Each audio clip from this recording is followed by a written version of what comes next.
What does it mean to be unreliable? Muslims believe in Jesus Christ.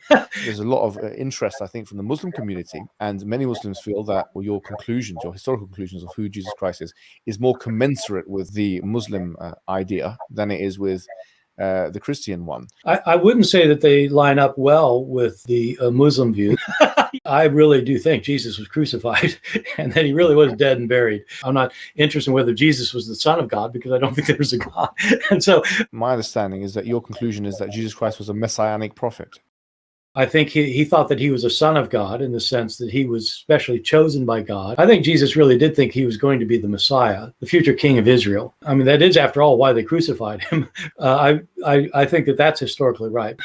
I think that all of these gospel authors, I think all of them think that in some sense, Jesus is God. If you think that the Bible cannot have any mistakes in it, if you're shown a mistake, then you just refuse to admit it's a mistake. You think either it can be reconciled in some way, or that there's something we just don't understand about it, or we have and in the Quran it's mentioned, if this book was from other than God, they would have found in it many contradictions. If a book is without contradictions, that has no bearing on whether it comes from God or not. I've had phone books that are inerrant, but I certainly don't think God gave them.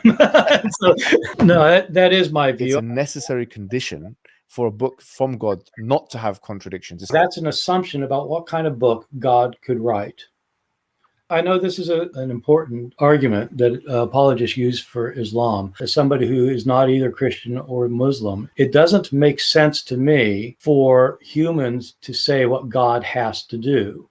If God wants to make a revelation, it has to be this, this, or that. You're talking about somebody who's beyond your imagination. There has to be something within revelation which distinguishes it from human speech, so as to act as an evidence. Yes, I know that's your argument. I'm saying, who says it has to be? You are. No, yeah, exactly. Right.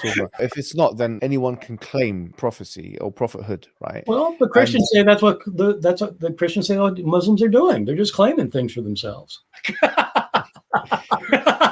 No, in the past, prophets came with kind of visual miracles. The final prophet, we believe Prophet Muhammad, he came with something that can be analyzable in our times. If it's analyzable in a sense that you can distinguish it from human speech, and so this would be the argument that we would put forward.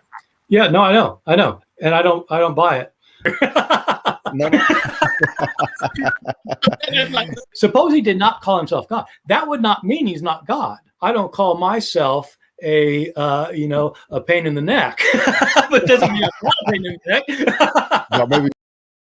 And I don't buy it.